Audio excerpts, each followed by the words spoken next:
Meni bir kishi iltimos qildi. Borib Yosinni o'qib qo'ying dedi. Bir dodaga. Borsam, kirsam bitta katta, mana shunaqa bundan sal kattaroq xonada bir 30 ta ayol kirib olgan, hali otaxon og'ir bo'lib yotibdilar, harsillab yotibdilar. Kirib olishgan, men aytdim, hammani chiqinglar dedim. Chiqinglar, o'sha tashqarida duo qilib o'tiringlar dedim. Keyin derazalarni ochtirib, Yosinni o'qidik, duo qildik.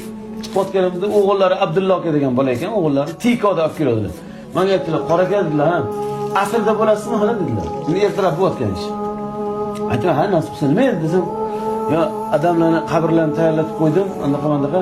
Mabodo bo'lmay qoladigan bo'lsalar, o'zingiz o'qib berasiz janozani asrda." Nima aytdim? "Hey, nima qiling, iymonlarini salomat qilsin, yaxshi qolsinlar, unaqa bunaqa." Oxiri vafot etdilar, bomdodga chiqarildi. Bomdodga. Men bomdodda o'zim o'sha yerdaman.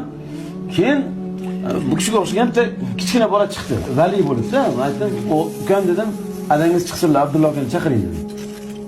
Yig'layapti ana bular. "Adangiz chiqsinlar" desam, "Yo'q, adamni janozalari" deydi. Tushunman nima. Unchunchaga o'zimni yo'qotmaydigan, shokka tushmaydigan hali joyda o'zimni yo'qotdim. "Ukam, tushunmay, otingiz nima?" desam, "Abdurahmon" dedi. "Dodangizni men o'qigan. Ana dodam o'tiribdilar, yaxshi qoldilar Yosinni o'qiganiga. Ana deydi. Yo'q, qarasam doda o'tiribdilar haligi. Haligi ketdi bo'lgan doda o'tiribdilar. O'g'il o'tib ketdi. Ana o'zida ana menga asrda janozani o'qib berasiz otamni degan o'zi uni janozasini o'qidi, qarang.